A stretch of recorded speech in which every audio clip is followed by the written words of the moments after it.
Bonjour et bienvenue dans l'épisode 154 d'Avez-vous choisi, le podcast pour entreprendre sa vie à sa façon. Je suis Oriane Savouré-Lucas, coach professionnelle et la créatrice du podcast Avez-vous choisi et de la newsletter La Graine de la Semaine. Rejoignez la communauté Avez-vous choisi en vous inscrivant, si le cœur vous en dit, gratuitement sur orianesavourelucas.com et vous recevrez une dose hebdomadaire d'inspiration écrite ou audio pour vous composer une vie sur mesure, plus légère et plus profonde à la fois. Ma passion et mon métier, c'est d'accompagner les personnes entreprenantes à retrouver leur enthousiasme et leur énergie créative pour davantage d'épanouissement et d'impact positif et durable au quotidien. Si vous découvrez le podcast, bienvenue à vous. Avez-vous choisi le podcast explore depuis octobre 2018 le vaste et intrigant territoire du choix sous 3 formats.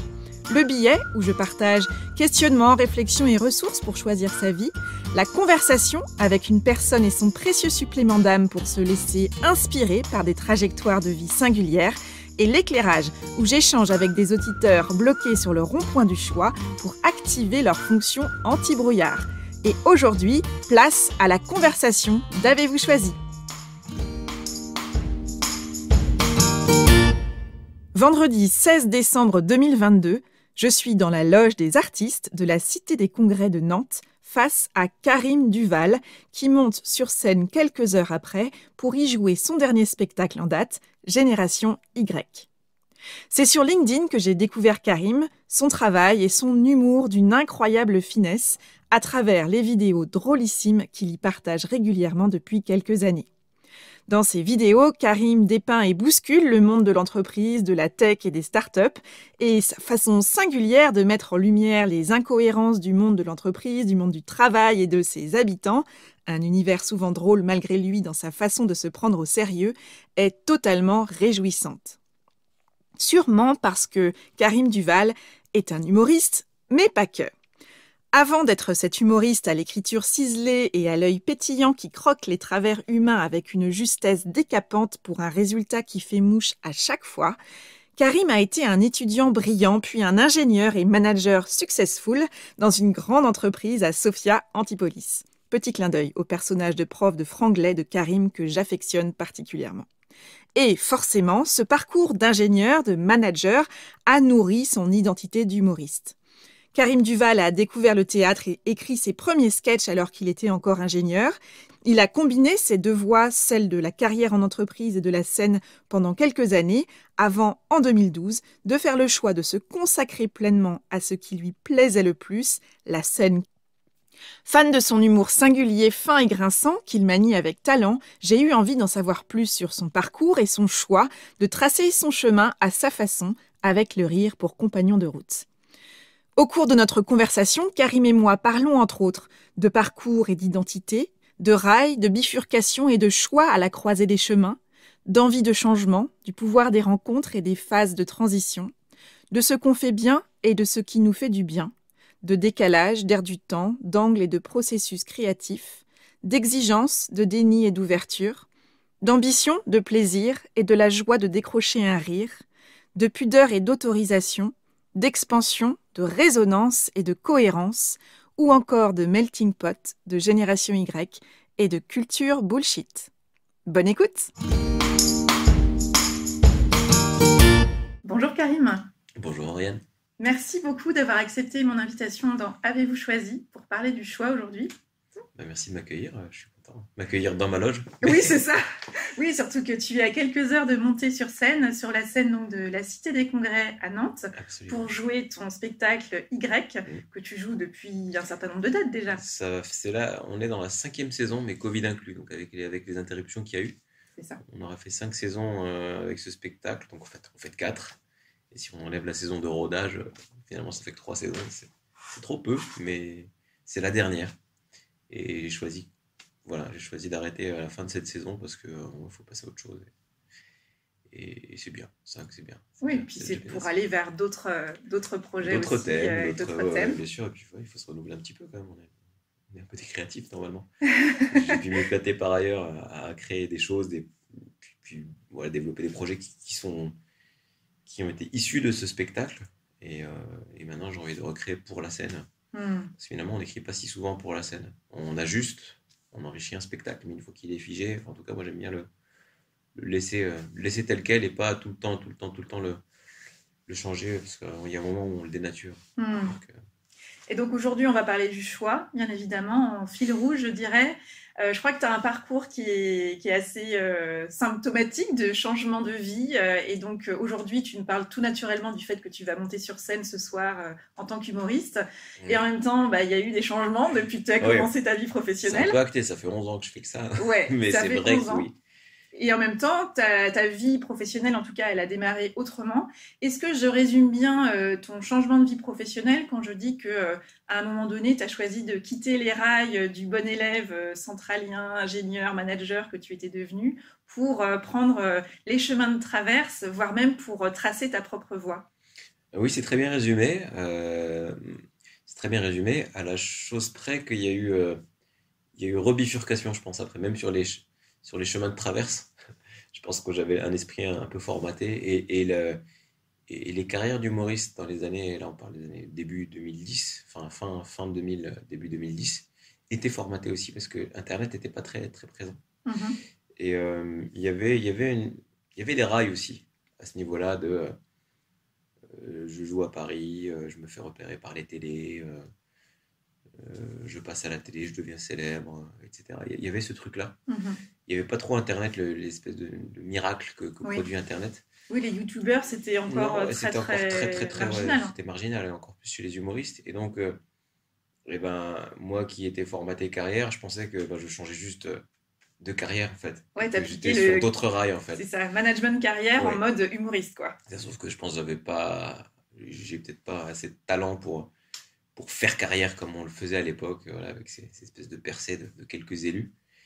Donc je m'étais mis en tête que peut-être je suivrais ce truc-là et que ça viendrait. Donc j'étais allé à Paris. Moi j'habite à Lyon. J'étais allé jouer à Paris, mais dans cet esprit conquérant de je monte à la capitale. C'est un peu ringard de dire ça. Ouais, mais en même temps, ça montre bien qu'il y avait quand même une envie certes, je change, mais j'y vais avec aussi une ambition de mener quelque chose, avec avoir un fil à mener, quoi. Un peu à la Rastignac.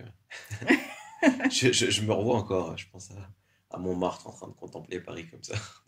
Depuis le haut de... Où est le déclic, quoi? Quelle rue, où est-ce qu'il est, quoi? Où est-ce que ça va commencer pour moi? C'est ça. Okay. Après, je regardais, je dis, il y a 20 personnes ce soir. Alors justement, je trouve que c'est toujours intéressant. Enfin, moi, je trouve ça intéressant de parler aussi de ces phases de transition parce qu'on passe souvent assez rapidement sur le fait qu'il y a eu des changements de vie professionnels. Et en même temps, alors j'ai cru lire que ça n'avait pas été un changement radical de vie pour toi, qu'il y avait eu tout un cheminement finalement, y compris dans le processus de choix. C'est un coup de tête d'ingénieur, donc un coup de tête d'ingénieur, ça dure quelques années, quoi. C'est ça. Donc t'as fait quoi? T'as fait un tableau Excel? J'ai fait un tableau Excel, mais j'ai bien compté mon épargne, j'ai fait des projections. J'ai vu combien de temps je pouvais vivre. J'avais quand même une solution de repli. Je m'étais assuré de 2-3 choses. Et puis je m'étais assuré que je pouvais assez vite devenir intermittent du spectacle au minimum. Enfin, il y avait le côté matériel quand même. Oui, il fallait assurer un minimum. Inquiétant quand on quitte un job. Donc, oui, mais c'est pas du jour au lendemain que je me suis dit, tiens, j'aime bien la scène, j'ai eu un rire, allez, j'arrête tout et j'y vais, quoi. D'autant plus que les deux métiers, parce que c'est vite devenu un métier de fait, la scène, les deux métiers se sont nourris et servis l'un l'autre. C'est-à-dire que plus ça marchait sur scène et plus je me disais, c'est cool, ça marche sur scène et ça n'empiète pas sur mon boulot. Et puis plus ça marchait au boulot, plus je me disais, c'est bien, la scène me donne des compétences, notamment ce qu'on appelle les soft skills, une certaine aisance, qui me permettent d'accéder à des postes de management. Bon, en fait, c'était une question d'ancienneté aussi. Mais c'est arrivé un moment où j'avais une certaine ancienneté dans la boîte et bref, le projet sur lequel je bossais avait une certaine ancienneté. J'étais un des premiers à bosser dessus, donc forcément, il y a un moment où j'étais un vieux. Et c'est arrivé avec ce moment où je commençais à ouvrir un peu mes horizons, à côtoyer des gens autres que des gens de la boîte, parce que c'était un peu un milieu fermé quand même, le milieu d'ingénieurs à Sophia Antipolis. C'est quand même si ce sont des gens très ouverts d'esprit, c'est quand même beaucoup d'entre-soi, malgré qu'on le veuille ou non, quoi. Donc le fait d'aller jouer, d'aller faire du théâtre avec des gens qui venaient d'ailleurs, des gens qui avaient d'autres métiers, des instits, des chômeurs, des des concierges dans les hôtels de luxe, des gens qui travaillent dans l'aviation privée et des retraités, enfin, que sais-je. Oui, une grande Ça, ouais, diversité c'était en fait de chouette et profils. mine de rien, ça ouvre un peu ça ouvre vraiment l'esprit. Je pense on acquiert une forme de sang-froid qu'on redistribue après, dont on se sert euh, au boulot. Donc bref, les deux Se sont nourris, il y se avait une sont forme de nourris, congruence ouais, quoi, voilà. entre les Et deux. c'est vraiment l'incompatibilité des agendas à un moment qui a fait que je me suis posé la question, qu'est-ce que tu préfères, ça ou ça? Aller voir un client à l'île Maurice, comme je dis toujours, parce que euh, voyager en business class et être dans un hôtel 5 étoiles, les pieds dans l'eau pour aller voir un client là-bas, ou aller faire un festival d'humour en Ardèche et c'était la réponse 2. Hmm. Là, je me suis Et dit, ouais, il y a quelque il y a chose. quelque chose à aller Il y a creuser. quelque chose, et puis, puisqu'il faut trancher, parce que là, c'était une question d'agenda, d'incompatibilité d'agenda, Ouais. il fallait choisir. Hmm. Tu t'es Et, retrouvé à la croisée des ouais, à la chemins. croisée des chemins, et là, tu peux pas. Ça avance, enfin, sauf que tu peux pas t'arrêter. Il y a du monde derrière qui pousse, ou je sais pas comment on peut Hmm. imaginer Ouais. pousser la comparaison, mais il faut faire un choix, quoi. Tu peux pas ne Ouais. pas choisir. Et est-ce que du coup, ça a été le choix de non pas qu'est-ce que je fais bien, parce que les deux, tu les faisais bien, et on voit bien dans ce que tu décris Mmh, que l'un se nourrissait de l'autre et ouais, que tu étais reconnu dans ton boulot en tant qu'ingénieur, tu as ouais. été promu manager, etc. Mais est-ce que ça a été le choix finalement de bah, qu'est-ce qui me rend le plus vivant aussi? Ouais, c'est plus qu'est-ce qui me fait du bien que qu'est-ce que je fais bien. Parce que sachant que j'avais vraiment pas l'impression de bien faire les choses quand j'étais ingénieur. Enfin, j'étais pas ingénieur, j'ai un diplôme d'ingénieur et j'avais un Hmm. poste intitulé avec ingénieur dedans. Et oui, j'ai des trucs d'ingénieur quand même. Mais j'étais cadre dans une grande entreprise et j'étais pas un scientifique. Enfin, je suis pas un scientifique né, passionné de technologie. Je suis plutôt pas technophobe, mais toujours un peu en retard. Et j'étais dans une boîte très pointue à ce niveau-là. Donc, une espèce de sentiment d'imposteur et Et de décalage de peut-être? décalage. Et j'avais l'impression que ma valeur ajoutée était dans le fait d'être tout sauf, Hmm. comme des gens très pointus techniquement. Et donc j'avais déjà pas l'impression de bien faire ces choses-là. J'avais l'impression de bien faire sur scène, alors que maintenant, quand je revois mes sketchs, je fais, oh là là là là. Il y avait de la marge Bon, il de y a un effet progression, d'époque, c'est il y a un ça? effet d'époque aussi. L'humour n'était pas le même. Il y a eu Internet a amené une émulation de dingue qui a redressé, je trouve, la barre, l'exigence dans ce métier. Et j'espère être à ce niveau-là aujourd'hui, enfin, en tout cas être un peu dans le coup, quoi. Mais à l'époque, ouais, le baromètre, c'était le rire par rire, ce qui est déjà le minimum.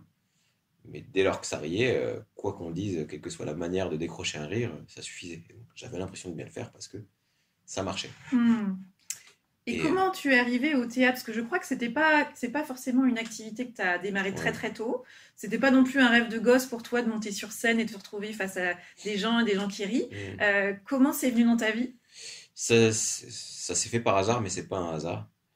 Ça s'est fait par hasard parce que j'étais avec un collègue de ma boîte assez haut placé qui avait un peu le même parcours que moi. Et on était en voyage en Corée du Sud, une conférence de mathématiques appliquées où on comprenait plus ou moins ce qui se racontait. Et donc, ben, un collègue super sympa donc on parle hobby et il me dit qu'il prend des cours de théâtre et de one-man show. Et tiens, ça existe. Il dit, ouais, bien sûr, on joue des sketchs et tout, c'est cool, on fait des reprises de sketchs, puis on écrit nos sketchs, on s'amuse comme ça. Ah, génial. Et puis c'était en mai, donc ça me titille tout l'été. Je me dis, tiens, ça existe. Et puis lui, il est un peu comme moi, il fait ça. C'est possible. Et puis ça s'apprend. Et donc, ben, je gamberge un peu tout l'été. Et là, ça réveille des souvenirs de, tiens, c'est vrai que quand quand j'étais petit, j'aimais bien imiter des accents, des gens qui passaient par la maison au Maroc. On est une famille assez cosmopolite et on a tiré des gens un peu de partout. C'était un peu un melting pot et donc ben, l'humour se faisait beaucoup à travers les accents. L'humour était potache à l'époque, Hmm. donc humour était égal à faire des accents, surtout quand on est gamin. Voilà. Donc je faisais beaucoup d'imitations de voix, de façon de parler. Et puis, bref, j'observais, je captais. Moi qui étais timide, et c'était mes moments de folie et des moments de gloire aussi, parce que c'est nul en fait d'être tout le temps timide et bon élève. Bon, on a des bonnes notes, mais à un moment ça devient normal. Et donc, Ouais, pour se distinguer, la finalement, tu avais ces gratification, moments-là, quoi. ouais, elle est ailleurs. Et donc, un rire, c'est toujours très gratifiant, même dans la vie. Hmm. Qu'on soit sur scène, qu'on soit humoriste ou pas, ça fait toujours du bien. C'est une petite décharge d'endorphine quand même. Hmm. Et puis, je me souviens qu'en sixième, j'avais repris un sketch des Inconnus en classe de neige, enfin en classe de neige verte, parce qu'il n'y avait pas de neige. Euh, En classe d'herbe. ouais, c'est ça, en classe d'herbe. Et puis après au lycée, après j'ai commencé à faire de la guitare, à chanter, mal, mais je chantais. Et donc bah, je me donnais en spectacle déjà. Et il se crée un truc, il y avait un public qui se crée, on jouait, j'ai joué en groupe. Il y avait un enjeu, l'enjeu de monter sur scène, d'assurer à la boum du lycée. Ah ouais, quand Et même. puis quand je continuais mes imitations, à faire rire les gens, mine de rien, c'était ah, fais-nous ci, fais-nous ça. Alors que souvent c'était aussi, t'as trouvé combien à la question temps, tu peux me filer la réponse du Hmm. problème. Et de temps en temps, tiens, fais-moi rire, Oui, donc c'était plus. imite-moi tel prof, imite-moi un tel. Tu avais des épiphénomènes comme ça, Ouais, de voilà, moments de mise en visibilité sur c'est autre ça, chose que c'est ça. les bonnes notes, la bonne prestation scolaire. Ça a continué en prépa, et puis ça a continué après où on était, bon, où j'ai commencé à bosser en tant qu'ingé, mais ouais, on se marrait, on faisait des blagues tout le temps, en fait, Ouais. ça riait bien, et Et c'était les à côté, c'est-à-dire c'était qu'il y les avait à là, côté, entre oui, oui, guillemets, la oui, vraie vie de élève, étudiant, bien ingénieur, sûr. manager, et puis Et, ça en plus, et quoi. pendant longtemps, il y a eu un déni ouais, Hmm. ça devait rester un à côté. Je n'avais pas Hmm. construit tout ça pour Pour mettre prendre un un gros coup chemin de de pied dedans, traverse. et au final, on se rend compte que ouais, c'est un choix après. On met pas un gros coup de pied dans ça.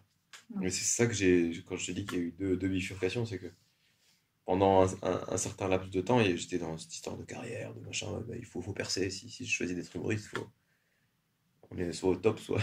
Hmm. Mais on oublie que du coup, on oublie le plaisir de faire ce métier, de jouer pour écrire, enfin, de faire ce métier pour écrire, pour jouer, pour raconter quelque chose, essayer ouais, de transmettre des choses, mine de rien. Et, euh, et donc, c'est qu'après que j'ai découvert qu'en fait, il fallait assumer son parcours. Hmm. Et j'avais un premier spectacle sur mes origines, Melting pot. Melting Pot, parce que ça me semblait trivial, enfin évident, mais c'était trivial en fait. De dire, bah, premier spectacle, je me présente, je suis qui? Bah, je suis un mec qui a un prénom à consonance arabe, un nom de famille bien franchouillard, une tête d'asiatique, donc ça doit être ma vitrine. Et en fait, c'était encore une fois, comme la guitare, une façon de se cacher pour pas trop se dévoiler, pas trop. Hmm. Mais Y, j'avance, hein, mais c'est pas non plus le truc où je me mets à nu, Ouais, mais mais c'est par étapes, comme voilà. l'effet Mais oignon, quoi. j'ai assumé ce côté ingénieur après. Hmm. Et c'est donc c'est quand j'ai fait une vidéo qui s'appelle Un humoriste fait son LinkedIn out. Je dis allez, pourquoi pas un humoriste sur LinkedIn après tout. Oui, et Même effectivement, si il y a eu je suis pas l'effet, que sur LinkedIn, mais bien sûr, mais en tout cas, comme tu le disais, ça fait une grosse dizaine d'années du coup que tu es dans ce métier-là, que mm, voilà, entre le moment où ton collègue te parle de ça existe, les cours de one man show, tu te mm. lances, tu vas, j'imagine, tu le suis, tu découvres et ça ouvre autre Ouais, chose. c'est cool, quasiment 8 ans de ça. Et le moment où 2017, je me dis allez, non mais assume d'avoir été ingénieur. Assume qui Tu es tu es. humoriste, mais tu as été ingénieur ou tu as travaillé dans ce milieu de la tech Oui, ou du digital et de l'entreprise en général. c'est ça. Et donc en extrapolant un peu, bah, je me suis rendu compte que je maîtrisais, en tout cas que j'arrivais à maîtriser enfin, euh, un langage de manière assez fine Assez fine et et pour qui pouvoir avait de l'écho chez des gens qui pataugeaient dans ce truc-là. Et donc ouais. j'ai construit un truc autour de ça et plus largement autour de la quête de sens. Et c'est ça qui m'a amené à parler de la génération Y parce que Mm.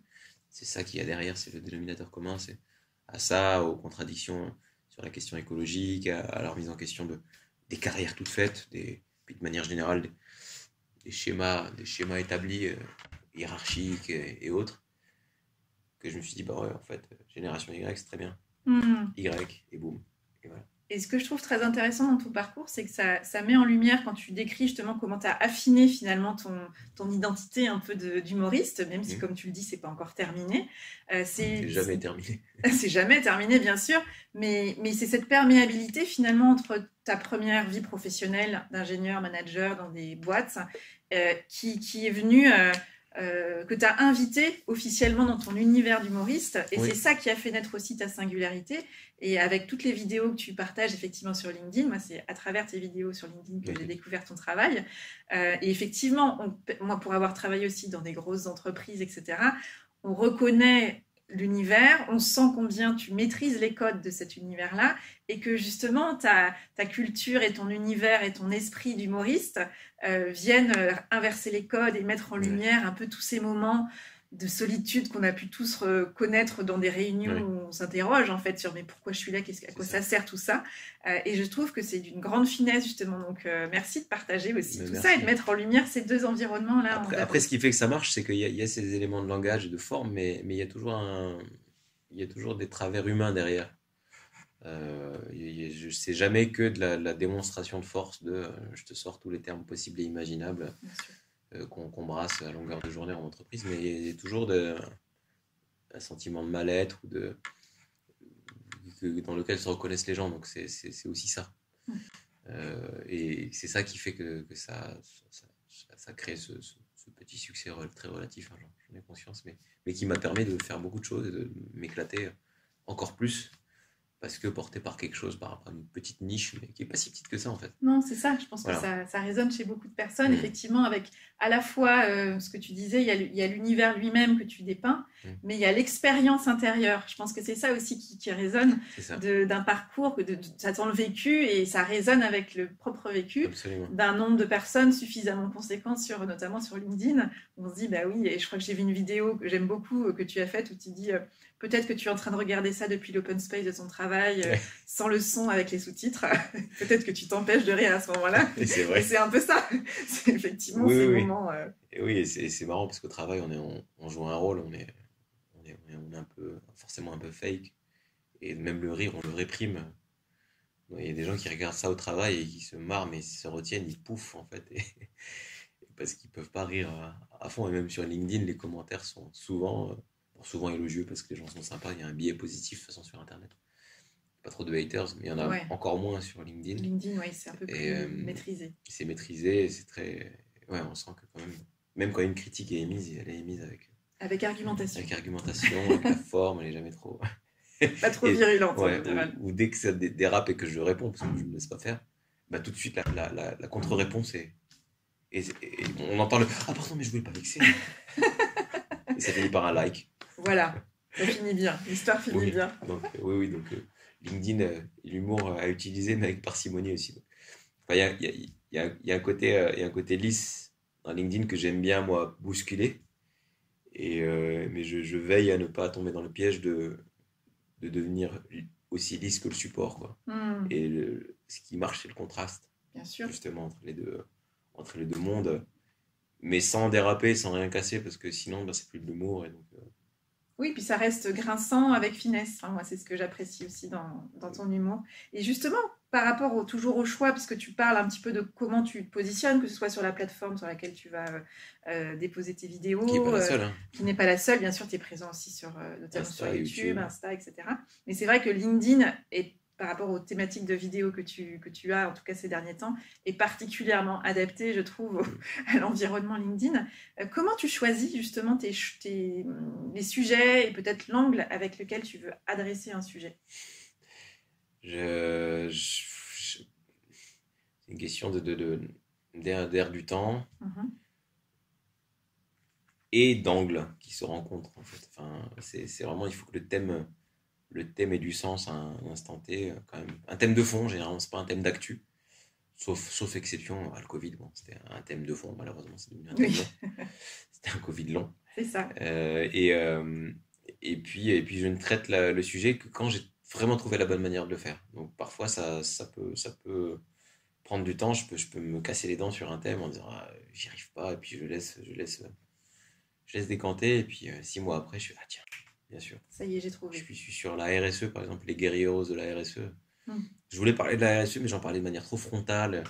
Donc c'était évident que c'était un sujet. En plus, on me disait quand est-ce que tu vas faire un truc sur la RSE, etc. C'est du bullshit, c'est du greenwashing. Et je disais oui, bien sûr, ça c'était une évidence. Mais quand je sais plus, à un moment je devais m'amuser avec mes restes d'accent, justement. J'aime bien faire l'accent hispanique comme ça et tout, et je devais délirer comme ça. Et puis sur un petit geste du quotidien dans l'écologie, j'ai dû dire je suis un guerrichero du tri sélectif. Et je vais tiens, mais oui, bien sûr. Ça y est, je le tiens. Ça y est, Che Guevara, tout ça. Et là, tu dénonces. Ah oui, ça, et puis c'est un commentaire aussi. Des fois, c'est un commentaire de quelqu'un qui a dit non, moi je veux changer les choses de l'intérieur. Oui, j'avais fait une vidéo sur la grande démission des mecs de l'agro. Ah oui. Notamment les élèves de l'agro, etc. Et puis en les saluant plutôt le courage. Et quelqu'un un peu à l'ancienne d'ailleurs, souvent un clash de génération, le bon vieux mâle quinca génération X, Homme blanc de plus homme de blanc, 50 ans. voilà, qui est bien accroché à ces trucs. Alors, tous ne sont pas comme ça. Bien sûr, caricature. Mais il y en a qui dit oui, mais nous prétendons changer les choses de l'intérieur, et c'était dit avec une espèce d'élan révolutionnaire. Avec le grand chapeau. Ça et mon truc du tri sélectif, je fais allez, ça y est, va t'acheter une casquette avec une étoile rouge dessus. Et c'est venu tout seul. Donc ouais, après les thèmes, c'est des thèmes assez bateaux finalement. Mais justement, j'essaie pas de... J'en fais peu des vidéos. Là, j'en ai pas fait depuis quelques mois, parce que j'en ai fait beaucoup à la rentrée. Parce que j'ai rien fait pendant l'été, il fallait que ça sorte. Et non, j'en ai pas fait là tout simplement parce que j'ai écrit un bouquin en ce moment que j'ai fini d'écrire. Il va sortir au printemps et donc j'ai pas pu. Mais alors là, j'ai du bagage à foison, parce que là, il a fallu en trouver des thèmes et des angles. Et pas un par mois, c'est 60 quoi, 60 chroniques. Donc j'ai exercé le muscle, là je suis chaud. Et c'est un bouquin du coup qui sort au printemps, tu disais, oui, qui s'appelle Petit précis de culture bullshit, qui va être aux éditions Le Robert. D'accord. Qui va donc publié aux éditions Le Robert. Et qui est inspiré de ma vidéo du professeur de franglais. Oui, très très bien. Qui est, entre guillemets, écrit par Jean-Bill Duval, ce professeur de franglais passionné et docteur en culture bullshit, et qui parle de tout ce verbiage, mais au-delà de cette culture bullshit et cette posture un peu condescendante et d'entre-soi technocrate, mais qui élève ça au rang de culture, de civilisation, de nation. Donc il en parle fièrement. Et donc, avec étendard là aussi. Avec étendard, il y a des héros, il y a des chants de supporters, il y a un panthéon. Il y a des héros nationaux qui sont bien sûr des grands innovateurs, dont notre plus grand patron de la Startup Nation, bien sûr. Il y a des sports nationaux, il y a des légendes, il y a des fondamentaux, bien sûr, qui tournent autour des excès de la créativité, de l'innovation, de l'agilité, des poèmes. Il y a des classiques du cinéma, bref. Ah oui, tu as vraiment inventé un monde... Un monde, voilà, qui est un prolongement de mes vidéos, mais voilà, de manière pas exhaustive, parce qu'on aurait pu en faire des caisses encore. Mais voilà pourquoi j'ai pas beaucoup fait de vidéos ces temps-ci, mais en tout cas, ça a nourri l'inspiration. Mais voilà, c'est une façon aussi d'aller au bout du thème, et peut-être après ça, et après l'exploitation de ce spectacle, après la tournée finale de Y, continuer dans ces thématiques, mais peut-être les aborder autrement, et aller vers quelque chose de plus universel. D'accord. Donc c'est vraiment les deux à la fois, mais ouais, il y a une envie de changer aussi, sans trop changer, on va dire. Mais si, changer, mais aller vers quelque chose de plus, de moins spécifique, moins niche. Même s'il y aura toujours des échos, parce qu'il faut pas. Mais c'est pas un déni comme avant de ce que j'avais fait dans le passé, c'est plus une envie de s'ouvrir et de toucher peut-être un public plus large, pas pour faire des plus grosses salles, mais juste parce que c'est bien d'être un peu plus inclusif. J'ai jamais été exclusif, mais je pense que du fait de mon parcours, je parle un langage qui parle pas toujours à tout le monde. Et en même temps, j'entends ton souhait aussi de trouver une manière singulière, en fait, d'être faire du mainstream, par exemple, avec du grand public. Voilà, oui, mais avec un angle, et il faut que tu as envie d'avoir trouvé finalement quelque chose qui va être en lien avec qui tu es, avec ce que tu connais, et qui va avoir une résonance, mais de manière qui va faire vibrer quelque chose d'une expérience intérieure. Absolument. C'est ça ? Oui, c'est ça, une expérience intérieure chez tout le monde. Et il y a des vidéos comme ça, le Covidisme par exemple, la vidéo qui a marché, elle est déjà beaucoup plus portée sur le plus grand public. Après, on n'en prend pas sur commande des vidéos comme ça. Ou même la RSE, c'est déjà plus ouvert. Mais c'est juste que, oui, il y a besoin d'aller toucher une corde plus universelle qui va au-delà justement de cette frontière boulot vie perso qui est de plus en plus fine d'ailleurs. Bah oui. Génération Y oblige ou Covid oblige. Oui, il y a une vraie perméabilité. Oui. Et d'ailleurs, on le voit sur LinkedIn, des fois ça commence à devenir une espèce de Facebook un peu flou. Oui, c'est vrai. Donc oui, j'ai envie de... Comment dire,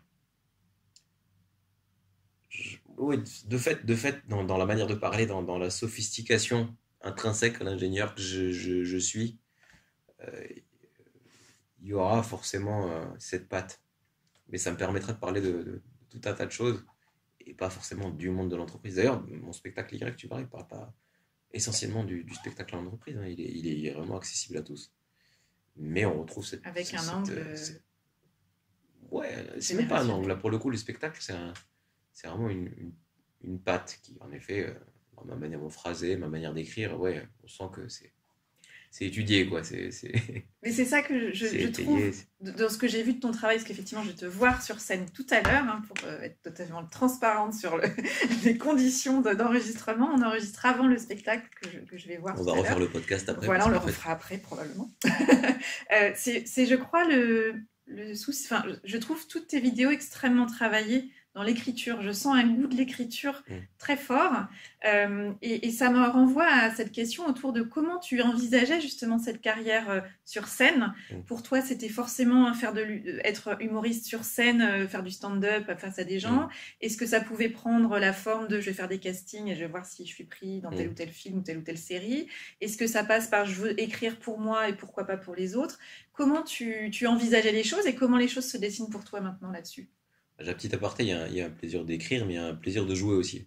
Après, les vidéos, je les tourne vite parce que souvent, je les tourne chez moi et dans la petite fenêtre que j'ai avant d'aller chercher mon fils pour qu'il vienne manger à la maison. Donc j'ai très peu de temps, mais le plaisir de jouer est là et aussi sobre sur mes personnages qui sont globalement toujours les mêmes et très, très lisses en fait. Il y a un vrai plaisir à les interpréter. En tout cas, il y a ce souci-là. Je sais pas si ça se sent, hein, clairement, mais c'était juste vraiment... que je trouvais que ta singularité, c'était aussi dans la précision de l'écriture, où on sent tu passes du temps à explorer. Mais je m'imagine les jouer. Et des fois, on fait claquer des mots par le jeu. Et par la prononciation, et par comment tu l'habites, etc. Après, clairement, ouais, si un jour je devais choisir, si je devais trancher entre l'écriture ou la scène, la mort dans l'âme, je prendrais l'écriture. Oui. Mais personne ne va te demander, en tout cas pour le moment. Non. Ça va rassurer. J'ai vraiment envie de continuer la scène et la raison d'être parce que paradoxalement, la raison d'être de mon métier, c'est de faire des spectacles. C'est pas d'écrire, d'avoir des projets annexes. Il faut que les projets annexes restent annexes. Mais la charpente, c'est pas Internet, c'est pas les réseaux sociaux. C'est d'avoir rendez-vous. C'est le spectacle, c'est le vrai, c'est le dur, c'est se confronter à un public. Ça, c'est vraiment voilà, mon envie jusqu'au bout. Mais si je devais choisir, eh ben, je pense que je préférais l'écriture pour d'autres. Bah, du coup, il faudrait que l'écriture ait une raison d'être, qu'elle ait un public. Et que ça résonne aussi pour toi. Parce qu'écrire pour moi, oui, il y a un côté qui soulage, mais non, je suis quand même humoriste, donc j'ai quand même une écriture intentionnelle. Il y a toujours une recherche d'un effet, mais nourrie de fond. Donc oui, écrire d'abord. Donc oui, c'est moi, je sens... Après écrire, oui, après écrire pour le cinéma, je suis sur un projet d'écriture de scénario, j'écris un bouquin, j'ai des envies d'écrire des chroniques plus, on va dire, moins sèches, moins bullshit et moins corporate, mais plus chargées de vie, de sentiments, de vécu. Ça me démange, donc on verra si j'ai le temps de le faire. Mais oui, je vis pas mal de belles choses en tournée, et c'est vrai que je suis assez pudique. Et donc peut-être que soit je peux le livrer sur scène ou sous cette forme. Après, non, j'aime jouer, mais je connais moins. Je passe beaucoup plus de temps à écrire qu'à jouer. C'est vrai que mes enfants, par exemple, quand je leur demande de m'écrire mon métier, mon fils, il a fini par me voir sur scène. Donc, maintenant, il sait que je suis humoriste et que je fais des blagues sur scène. Mais pendant longtemps, c'est papa, il écrit des blagues dans l'ordinateur. Et ma fille, qui a 3 ans, pour elle, papa, il travaille dans l'ordinateur, quoi. C'est tout. Oui, ça va venir petit à petit. Elle va venir, mais pour l'instant, elle n'est pas là. Ben oui, c'est un peu elle tôt, peut venir sur les applaudissements de fin, quoi. Oui, sinon, le temps va lui paraître long. C'est ça. Je sens combien tu étais dans ton chemin à la fois... comme on parlait, j'avais l'image de l'oignon tout à l'heure, comme si tu enlevais des couches petit à petit pour aller vraiment à quelque chose qui est de plus en plus proche de toi et que toi-même tu découvres au fur et à mesure. Et en même temps, dans un mouvement d'expansion à travers les formes que peuvent prendre ton expression, ta créativité, et puis l'autorisation que tu vas te donner aussi à faire plus grand, à aller plus loin, etc. Une bonne incarnation de ça, c'est que tu vas te retrouver sur la scène de l'Olympia en juin prochain. Oui. C'est ça? sacré rendez-vous. Oui, c'est chouette, le 7 juin, oui, c'est un cadeau qu'on s'offre, parce que c'est vraiment une décision collective avec toute l'équipe avec qui je bosse, il y a du monde sur ce spectacle. Et voilà, pour la dernière, on s'est dit, symboliquement, c'est bien de faire l'Olympia euh, et le faire ensemble et tout. Donc, ouais, je suis content. C'est vrai que ça, il y a une résonance forcément. Bien sûr. L'Olympia, c'est l'Olympia, quoi. Et puis, il y a un effet point d'orgue. Je fais les Folies Bergères ou le Casino de Paris, c'est pas pareil que dire je fais l'Olympia. Donc, après, voilà, je suis pas très bling-bling et tout, mais si, quand même, il y a un côté solennel. À faire l'Olympia, faire une dernière à l'Olympia. C'est ça, il y a vraiment un côté point d'orgue, je trouve. Un côté point d'orgue. Après, quand tu disais plus grand, etc., oui, enfin, c'est pas incompatible ta vision de l'oignon, d'aller de plus en plus au cœur. Parce que plus tu vas au cœur, plus tu vas vers des choses qui sont universelles, enfin, communes à l'être humain, quoi. Donc, forcément, plus tu vas au cœur, plus tu touches de monde, en fait. Exactement. Et là, c'est vrai qu'on est sur une espèce de niveau intermédiaire de l'oignon pour l'instant, quoi. Oui, et puis c'est vraiment l'un nourrit l'autre pour moi. C'est pas, pour le coup, c'est pas contradictoire, c'est vraiment l'un qui permet l'autre. Oui. Et ça résonne, moi, avec même, tu vois, ce qu'on est en train de faire là. Pour moi, je sais que, et je suis convaincue de ça, plus on est dans le partage de la singularité d'un parcours, plus ça vient résonner de manière universelle, en fait. Oui, et c'est ça qui me touche aussi et qui résonne dans beaucoup d'oreilles. Tu as trouvé des dénominateurs communs à tous tes podcastés. Oui, bien sûr. Tu as parlé d'une prochaine étape, d'un prochain spectacle, peut-être. Oui. Comment tu décides que ça y est, j'ai fait le tour avec ce spectacle-là? Est-ce que c'est un nombre de dates? Est-ce que c'est l'envie récurrente et de plus en plus importante de passer à un autre sujet? C'est l'envie de proposer autre chose sur scène, parce que maintenant, avec Internet, on peut toujours dissiper cette énergie sur d'autres formats, mais c'est l'envie de raconter autre chose sur scène, parce qu'on y passe beaucoup de temps et qu'on a l'impression de se répéter quand même. Même si moi, l'amour du jeu fait que je suis toujours prêt à défendre un texte comme si je le livrais pour la première fois. En tout cas, c'est là les meilleures dates, c'est quand on a l'impression de découvrir le texte avec les gens, quoi. On n'est pas dans des automatismes, voilà. Dans une mécanique, mais vraiment dans une sincérité. J'aime bien les dates de reprise pour ça. Parce qu'on reprend conscience de ce qu'on raconte, etc. Mais c'est aussi dans ces dates de reprise qu'on dit je raconte ça, bon, cette idée, ça va, elle est pas folle. C'est marrant, mais bon, elle date de quand cette idée? Mine de rien, je l'ai écrite. Le premier souffle du spectacle, il s'est fait en 2018, quoi. Après, il y a 2 ans de rodage, ajustement, et puis jusqu'à ce soir, certainement, on glane de nouvelles choses, de nouvelles répliques, de petits détails, de petites virgules qui viennent enrichir le spectacle. Mais c'est quand même une grosse partie, le mois de 2018, qui parle. Et depuis, ce spectacle m'a fait vivre des choses superbes. Il y a eu le Covid, il y a eu la vie, en fait. Il y a eu la vie, il y a eu un enfant en plus, il y a eu, j'ai eu 40 ans alors que j'en avais 37 avant. Il y a eu plein d'expériences, en fait. Plein de rencontres aussi. Et c'est ce que j'aime le plus dans ce métier, c'est vraiment les rencontres que provoque mon métier. Tout n'est que rencontres, en fait, et rebondissements qui fait que on rencontre des gens qui vous font voir les choses sous un autre angle et vous font des suggestions de lecture, qui vous ouvrent l'esprit sur d'autres choses. C'est de la nourriture, en fait. Et c'est de la nourriture. Et donc, il y a un moment où ça nous change. Et donc, même ce qu'on disait nous paraît un peu vétuste ou simpliste. Il y a besoin soit de dépoussiérer, soit de remettre un coup de neuf, ou soit de changer carrément la déco, quoi. Ouais, voilà. Et au moment où on se rend compte qu'on tourne un peu en rond, même dans les podcasts. Donc là, les podcasts, j'en fais beaucoup en ce moment parce que ça me permet de parler sans chercher à faire rire. Absolument. Si on se marre, on se marre. C'est la cerise sur le gâteau. Juste et sincère et dire les choses, voilà. Mais c'est parce que je me rendais compte qu'aussi, pendant un moment, je tournais un peu en rond dans les podcasts. Même là, c'est souvent les mêmes questions qui reviennent, mais un peu différentes. Donc, on y répond de manière différente, mais sans vouloir te vexer. Les questions de la reconversion et tout, oui, et je pense d'ailleurs, dans le prochain spectacle, c'est pas dit que je reparle de mon passé d'ingénieur, où je vais me remettre en avant, tu vois. Il y a un moment où il faut... Ça y est, quoi. Ça fait 11 ans que je suis humoriste et tout. Et donc, je sais pas, après, oui, il transparaîtra par contre peut-être un passé de scientifique ou d'autres choses. Mais ça transpirera ça, mais ce sera pas dit explicitement, quoi. Oui, parce que tu auras aussi toi-même passé à une autre étape aussi. Changer un peu, voilà. Ouais. Et voilà, et donc le faire sur scène, mais le faire sur scène et en dehors, parce que jouer, on joue 1h30, et après il y a la promo, il y a les projets qui en émanent, il y a plein de choses. Et ça, ça aussi, ça occupe. Et donc, quand on est dans la même musique tout le temps, donc voilà. Là, je me suis fait une bonne dose de bullshit avec ce bouquin. Maintenant, Ça suffit. ça c'est fait. Alors Ça justement, c'était, la mais prochaine... je vais pas changer, je vais pas me remettre à faire un spectacle sur les Oui. hommes et les femmes, quoi.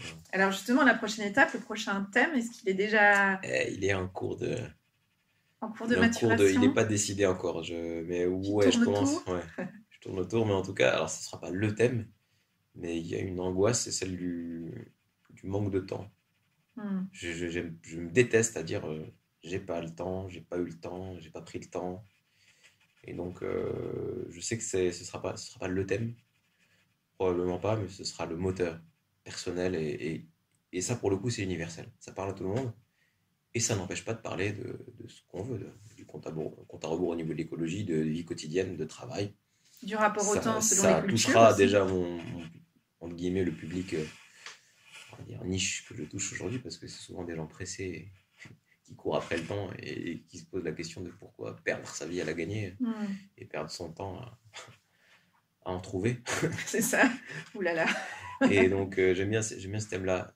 Ouais. Et il est probable que j'aille vers ça, mais c'est pas arrêté. Et c'est en fait, voilà, quelle est la thématique sociétale autour de ça ça, je l'ai pas encore décidé. Il y en a plusieurs possibles. Tu cherches encore le bon accent, Le bon, le bon.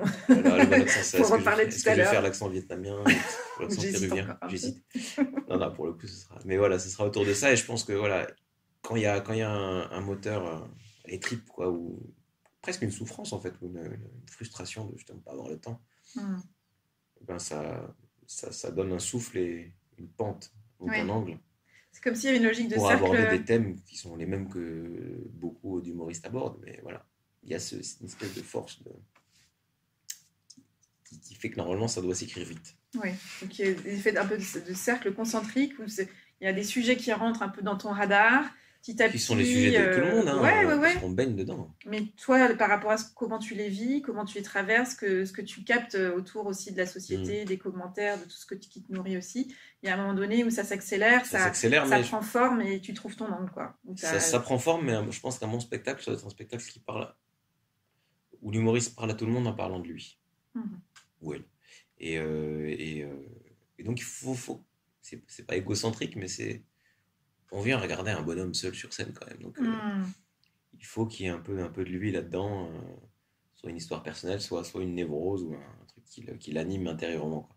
Et comment tu trouves justement le juste déséquilibre, je dirais, entre parler de soi et parler de manière universelle, enfin de manière à ce que ça résonne de manière universelle. À quel endroit tu te dis là c'est trop, j'ai pas envie de parler de ça, de raconter ça Voilà, de la moi. frontière, c'est le rire. S'il y a rire, il y a résonance, quoi. Je vais en parler. J'ai fait un TEDx, moi aussi. J'y suis allé de mon petit TEDx. Et le thème, c'était la résonance. Et donc, en bon ingénieur, j'ai forcément résonance. Ça a évoqué pour moi la résonance mécanique ou autre. Donc, c'est deux systèmes qui vibrent chacun à sa fréquence. Et il y a un moment où en fait, ces systèmes sont liés, sont collés, quoi, en gros. Et quand ils vibrent à une fréquence donnée qui est commune, le système part en vrille, quoi. Il explose. Et on dit qu'ils ont atteint leur fréquence de résonance. On raconte cette anecdote qui, je ne sais pas si elle est vraie ou pas. C'est une armée une armée de soldats, je ne sais plus quand, qui marchait sur un pont. Et donc le pont est un système oscillant qui balance et l'armée marche au pas. Et au moment où la fréquence de marche des militaires rencontre à une valeur commune, dite fréquence de résonance, la fréquence d'oscillation du pont, et le pont s'écroule. Et le rire, c'est une espèce d'explosion comme ça où on perd contrôle parce que la fréquence de résonance, la fréquence de vibration du public, donc la fréquence de vibration de thèmes, de thèmes de propos, rencontre celle de rencontre la fréquence émise par l'artiste. Et ça veut dire que ça crée un rire. Quand tu es en phase du coup d'écriture ou que tu penses que, en tout cas pour toi, il y a quelque chose, tu tiens quelque chose, pour aller tester justement cette rencontre ou pas du rire ou cette explosion de rire, tu as une phase de rodage aussi où tu as ton public un peu test. Ouais, je fais lire même des bouts. Tu fais lire Je me prends la tête avec ces histoires de résonance, mais vraiment, il faut juste que ce soit drôle. Hein, c'est ça aussi, hein. Après, c'est juste une vanne qui est marrante et c'est tout. Hein. Tu quittes parfois le rôle de l'ingénieur. Non, Mais non, j'aime mais bien. c'est important. Mais c'est en partant dans des délires comme Mais ça bien très poussés sûr. qu'on trouve des choses aussi inexplorées. Et voilà. Et puis c'est là que ça devient intéressant parce qu'effectivement, on est sur quelque chose d'un chemin qui n'a pas été encore trop Voilà, c'est emprunté et ça. où on est dans les traces de 28 personnes avant, quoi. Absolument. Et c'est ça, c'est là que l'identité et le parcours fait que un humoriste comme moi, ou je sais pas qui, ou Émeric Lompré, ou que sais-je, on va aborder le même thème de façon complètement différente. Mm. On va parler les mêmes, les mêmes visions. Quand on va dire un mot, chacun va partir dans un délire différent, quoi. Donc oui, forcément, pardon. Donc, du coup, je me suis un peu égaré. Non, non, Mais pas au du tout. final, oui, je fais d'abord lire pour dire est-ce que ça te fait marrer, oui. Et donc là, tu as ton public test, c'est Ouais, j'aime bien faire lire à droite à gauche. des personnes de confiance plutôt, où tu te dis de temps en temps, tiens, je Des vais personnes de tenter un peu confiance ou des plus. personnes que je connais pas tant que ça. D'accord. Sur Y, j'ai fait ça avec des personnes que je voyais au quotidien mais que je connaissais pas très bien et qui j'ai fait lire des bouts. Et jamais les mêmes et pas tout à tout le monde. Oui, pour. Et, ouais. Et quand ça rit en lisant, c'est déjà bon signe. C'est déjà un Là, bon signe. j'ai testé des textes là, en septembre. J'ai commencé par les lire.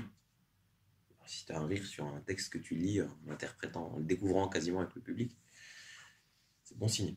Oui, il y a quelque chose, on tient, Ouais. on tient C'était quelque au chose. top de l'interprétation devant un public chaud et que le truc qui marche pas, c'est même pas la peine. Oui. Tu vois. Oui, c'est déjà, oui, ça met déjà, ça donne quelques indications, quoi. C'est quoi le prochain grand choix, du coup, qui s'annonce pour toi dans la suite des projets? Est-ce qu'il y a un trop plein de projets qui fait qu'il faut mettre des priorités? Est-ce que c'est comment je remets du temps dans mon temps?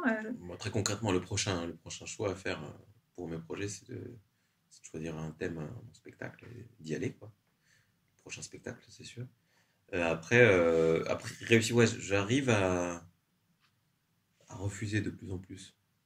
J'ai le luxe en ce moment de pouvoir dire non à certains projets ou certaines prestations. Qu'est-ce qui fait que tu vas sur un projet ou pas, justement? C'est à part les enjeux de calendrier, j'imagine. Ben, une cohérence d'ensemble par rapport à ce que je fais ou ce que je compte faire. Et puis le feeling avec les personnes avec qui ça peut se faire, le plaisir à le faire, la pertinence aussi, parce qu'il y a plein de fois où on me sollicite, par exemple, je sais pas, pour des sphères associatives et j'ai pas vraiment de légitimité, quoi. Sur le thème de l'écologie, je me sens pas spécialement légitime, donc ça peut paraître bizarre, mais je refuse souvent les invitations à participer à tel ou tel événement, parce que Et puis ça rejoint la rien question du d'intéressant à dire. sens Ouais. de la génération Y, de se dire Aussi, à quoi pourquoi, ça sert, ouais. pourquoi, et est-ce que c'est aligné avec qui je Absolument. suis, qui je me sens être, et ce que je Et suis qui je prêt à veux assumer. devenir et ce que je veux faire. Donc, ouais, mais bien sûr, après, je me prends la tête longtemps.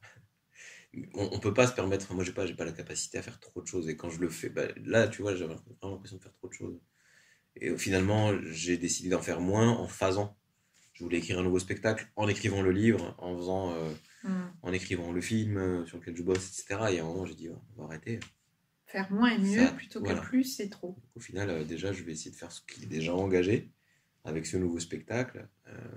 J'ai un spectacle par ailleurs qui se joue au Maroc aussi, pour le public marocain qui est très différent de Y.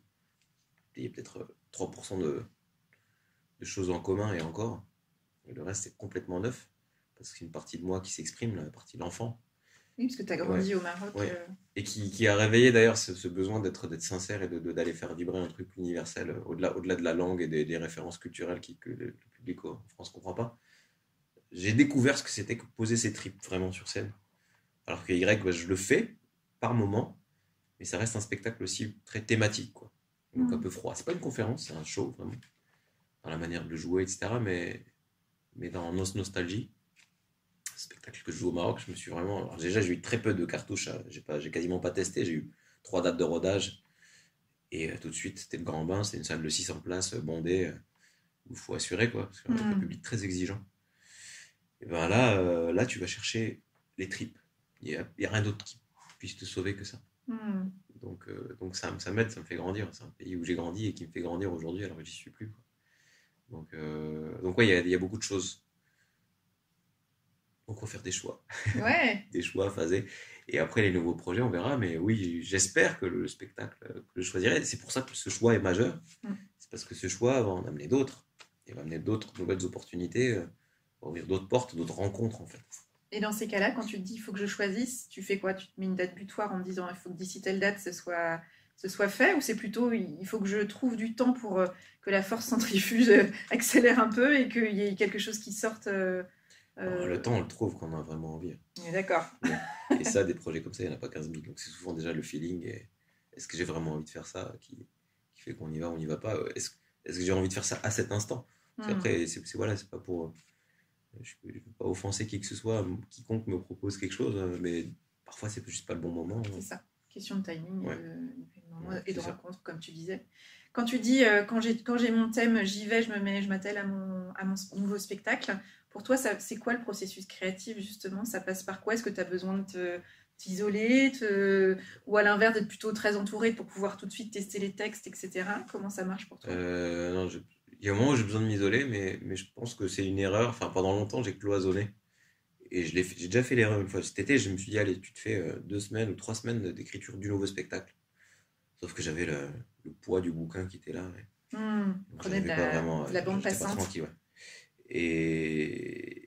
Et je me suis isolé en me disant, de telle date à telle date, j'écris le nouveau spectacle. Et en fait, ça marche pas. Parce que j'avais pas le thème. J'avais pas le vrai thème. J'avais un thème. Mais trop ça froid. Ça faisait bof. Trop pseudo-science. Vulgarisateur à 2 balles. Et donc j'ai écrit des sketchs. Donc je garderai qui sont drôles. Dont un est déjà marche, quoi. Mécaniquement, c'est drôle, ça fait rire, des rires, des applaudissements. Mais il manque la chaleur du. Mais je sais pas dans quoi ça peut aller, donc je ne m'astreindrai pas à le mettre forcément dans le prochain spectacle. Mais ça a réveillé le muscle de l'écriture pour la scène déjà. Donc ça a eu pour mérite. Mais donc oui, là, à partir de. Donc le processus est déjà enclenché en fait. Mais finalement, le processus, c'est déjà de chercher ce truc-là qui va nourrir le prochain spectacle et le thème. Et une fois que je l'aurai, je pense qu'il faut alterner entre des moments où on se concentre, on rédige, et on est dans le détail. Mais c'est pas la peine de s'y mettre tant qu'on n'a pas l'angle du sketch, de la vanne. Sinon, ça vient pas, quoi. Enfin, de façon une feuille blanche et dire j'écris des vannes. C'est un bon exercice, faut peut-être le faire parfois, mais ça peut pas être l'essentiel du temps consacré, quoi. Par contre, aller se balader 10 minutes peut suffire à trouver la bonne idée, ou boire un café, faire un rendez-vous avec quelqu'un qui n'a rien à voir avec le spectacle. Oui, donc c'est à la fois clarifier l'intention de ça y est, c'est parti, et en même temps t'ouvrir, rester ouvert et diverger le plus possible avec ce moment où il y a tout à coup une idée, et là c'est là que tu es content d'avoir un petit bloc-notes ou ton. Ouais, quand il y a l'idée, je l'envoie tout de suite, mais il suffit d'une phrase en fait. Et après, c'est parti et ça déroule. Ouais. Mais là, tu vois, j'ai passé déjà beaucoup de temps à faire de l'abattage pour ces textes autour du bullshit. Mais même ces textes-là, finalement, je ne les ai mis sur papier que quand j'étais sûr que ça irait vite. Ça, je l'ai compris. Au bout de 60, tu comprends. Que c'est pas la peine de te dire, allez, titre, merde, je sais pas ce que je vais dire. Alors, première phrase. Ouais, ça marche pas, ça. Non, et toutes mes vidéos, en tout cas celles qui ont le mieux marché, le covidisme, je l'ai écrite en 2 heures. Parce que ça avait eu le temps de maturer et qu'à un moment donné, c'est prêt. Celles qui ont le mieux marché. C'est mûr, quoi. Soit celles qui ont le mieux marché en vue, ou soit en portée, celles qui m'ont permis de faire des projets derrière. Le prof de franglais a marché, mais bon, c'est pas énorme. Mais par contre, elle a une portée de fou. Elle a déclenché plein de projets, elle a déclenché plein de choses. Et c'est parce qu'il y avait ce souffle. C'est ça. Prof de franglais, t'as tout dit. Tu dis ça, c'est-à-dire que c'est une langue à part entière, ça s'enseigne, il y a un académicien qui va en parler. Il faut que tu dis ça, tu te mets dans la peau de l'académicien et tu prends une petite voix éraillée comme ça et ça part tout seul, quoi. Donc c'est laisser le temps d'infusion, et en même temps, à un moment donné, il y a quelque chose d'un souffle, comme le duende en flamenco, quoi. Il y a quelque chose qui fait olé, quoi. C'est ça, donc il faut se laisser vivre un peu. Et j'ai quand même passé beaucoup de temps à produire et pas à me laisser vivre. Donc là, tu vois, à partir de janvier, bon, j'ai mes tournées, j'ai encore beaucoup de trucs à faire à côté, mais je vais essayer aussi de laisser rentrer de manière pas trop intentionnelle, mais voilà, il y a un moment où tout se rencontre. Tranquillement, et tout à coup, ça converge. J'espère. J'en parle comme si c'était une habitude. On parle d'un 3e spectacle. C'est pas une habitude. Non, puis j'imagine qu'en plus, t'as pas envie qu'il y ait trop d'habitude, qu'il y ait à la fois une forme de. Voilà, là aussi, si tu te retrouves sur des rails et une autoroute, ce qui ne t'a plus convenu dans ta vie d'avant, tu peux retrouver aussi quelque chose qui devient un petit peu trop mécanique et lassant, et tu as envie de garder. Il y a des choses quand même de mon fonctionnement que je comprends, et du coup j'ai appris à maîtriser, et en même temps laissons de la part à la vie, à ce qui nous rend vivants et ce qui nous surprend aussi au quotidien. On n'a rien de cyclique, quoi. pas... Le premier spectacle ne s'écrit pas de la même manière que le deuxième. Le premier s'écrit parce que alors que tu ne sais pas que ça va devenir un spectacle et tu ne sais pas que tu vas devenir humoriste. Tu fais des sketchs. Surtout que je le faisais à une époque où on faisait des sketchs. Oui, c'est ça. Et des c'est sketchs avec l'accumulation. un noir entre les sketchs, des couleurs différentes à chaque sketch, des accents différents, une voix différente, une posture différente. Ouais. Et c'est très bien. Et il y en a encore qui le font et qui le font bien. C'est une forme qui est tout à fait respectable, hein, qui est restée, le sketch. Quoi. Ouais. Et je m'interdis pas de faire des personnages dans le prochain spectacle. Mais voilà, donc le deuxième, tu l'écris différemment parce que y a un moment où tu comprends que c'est une question d'identité. Le troisième, en tout cas en ce qui me concerne, c'est une envie peut-être de toucher de manière un peu plus universelle des gens, mais en ayant conscience de cette identité, donc d'un public quand même noyau, quoi. Chaque histoire est différente. Il y a un moment où le spectacle, c'est le spectacle du vieux con qui crache sur le métier ou qui... Oui, j'en sais rien, le énième, je sais pas comment il est, pourvu qu'il y en ait un quatrième. C'est ce que je te souhaite, en tout cas, de continuer à comme ça ajuster ton chemin et à continuer à le tracer. Mais c'est vraiment un chemin, c'est pas un cycle. Ouais, et puis c'est organique. C'est très organique en fait, c'est au fur et à mesure. Et j'aime bien, je vois bien cette image de te voir un peu tracer ta route au milieu un peu des herbes hautes et te dire on va aller par là, on va voir ce qui se passe. Puis de temps en temps, il y a un sanglier qui passe. Voilà, on s'ajuste. Et puis de temps en temps, c'est un poisson. Il n'y a pas d'eau. C'est pas grave. Bon, je te remercie beaucoup en tout cas, Karim, pour ce temps partagé. Merci. J'avais une question sur un sujet que tu adores, qui est le sujet de la reconversion. Pourquoi pas plus de reconversion chez les stand-uppers vers les start-uppers? Parce que déjà, c'est un kiff de faire du stand-up. Je pense qu'ils sont bien à leur place. Il y en a. Je connais des stand-uppers qui ne sont pas allés vers la start-up, mais qui sont aujourd'hui auteurs, essayistes autour de l'environnement. Alors qu'il y a des années, ils faisaient des scènes avec moi. Mais on en parle moins, on est d'accord? On en parle moins. Non, si, il faut parler c'est Antoine Bueno. Qui aujourd'hui, il était déjà assistant parlementaire, il était déjà dans la politique. Il était venu s'essayer à la scène, et puis j'ai découvert la dernière fois que, au même titre que Servigne et puis je sais plus qui, il avait sa théorie sur l'effondrement, sur la croissance verte, etc. Donc ça existe. Ça existe. Il y a des passerelles. Il y en a beaucoup qui, et c'est d'ailleurs la tendance que prend le stand-up, c'est de plus en plus américain, c'est-à-dire qu'il y a un côté, il y en a qui renoncent à être intermittents du spectacle et qui disent je suis entrepreneur, quoi, et qui font tout seul et qui sont déjà start-up, enfin pas start-upers mais entrepreneurs. Oui. Moi je le suis un peu, même si je suis intermittent et que j'entreprends pas vraiment parce que légalement t'as pas le droit. Et je suis quand même maître à bord avec on est vraiment coproducteur, c'est une vraie coproduction avec mes producteurs, le Complexe du Rio ou encore un tout, et avec mon manager. Enfin on va vraiment trouver mais c'est une démarche un peu entrepreneuriale, et beaucoup d'humoristes comme Haroun, comme Berino sont des gens qui font beaucoup seuls et qui ont pris les rênes. Et c'est l'esprit Y, hein, c'est générationnel aussi. La production à l'ancienne, c'était un artiste, un producteur qui repère le bon cheval sur qui miser, il va mettre un billet dessus, il va lui laisser 3 cacahuètes, et puis au moment où il va devenir tellement grand qu'il va percer, ça va aller mieux. Mais souvent, il y a plein d'artistes qui se sont fait avoir comme ça, qui se sont fait plumer par des producteurs peu scrupuleux. Peu scrupuleux et qui n'étaient pas trop dans le travail d'équipe. Et aussi, faute de temps, moi je déborde d'idées de start-up, hein, j'adore, c'est parmi mes, de start-up, d'idées débiles de business. Et j'adore avoir des discussions à table, en vacances. Ouais. Tiens, imagine, on fait ça. En mode brainstorming, tempête des cerveaux. Ouais, j'adore ça. J'adore. Et après c'est des trucs humainement horribles.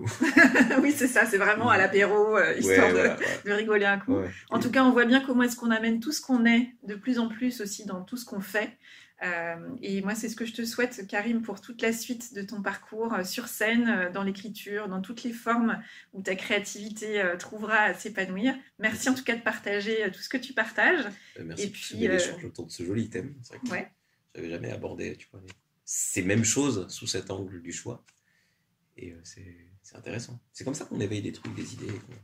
Je vais réécouter ce podcast avec le qui pétille de l'humoriste. Tiens, là, on pourrait digresser, on pourrait trouver un petit truc marrant. Ah ouais, écoute, je serais ravie de faire partie de ton cercle qui lit les premiers textes, avec grand plaisir. Avec plaisir, j'essaierai de t'en faire parvenir si tu le fais. Ça marche. Merci beaucoup, Karim. Merci, Oriane. Un grand merci à Karim pour sa confiance, pour sa gentillesse, pour ses partages et pour avoir accepté de revisiter son chemin sous l'angle du choix. Je devine son oreille amusée à la réécoute de cet épisode, de cette conversation, et j'espère avoir le plaisir prochainement de lire quelques-unes de ses idées pour de futurs sketchs. À bon entendeur. Alors, que vous a inspiré cette conversation ? Je vous invite à identifier l'idée, la phrase ou le mot que vous choisissez d'en retenir. Avec quoi de nouveau repartez-vous de cette conversation ? Et quel est le premier petit pas que vous choisissez de planifier dans les prochains jours, les prochaines heures peut-être, pour mettre en œuvre dans votre quotidien ce qui vous a inspiré ici ? Je vous invite à me partager les idées, les déclics peut-être, ou les questions que cette conversation a fait émerger. Je suis toujours curieuse de savoir comment les conversations que je vous propose résonnent pour vous. Après avoir enregistré cette conversation avec Karim, j'ai eu la grande joie de le voir jouer son spectacle Génération Y sur scène et j'ai adoré. Alors je vous encourage vivement à aller le voir sur scène dès que possible. Pour en savoir plus sur l'actualité, les aventures de Karim, direction son site karimduval.com, son incontournable profil LinkedIn ou encore plonger dans son livre Petit précis de culture bullshit, désormais disponible dans toutes les bonnes librairies. Voilà, c'est tout pour aujourd'hui. Merci d'avoir écouté l'épisode jusqu'ici. Retrouvez tous les épisodes du podcast sur mon site oriansavoureluca.com. Et si l'épisode vous a plu, partagez une constellation d'étoiles, un commentaire sur la plateforme de podcast de votre choix ou sur mon site, ou partagez sur les réseaux sociaux.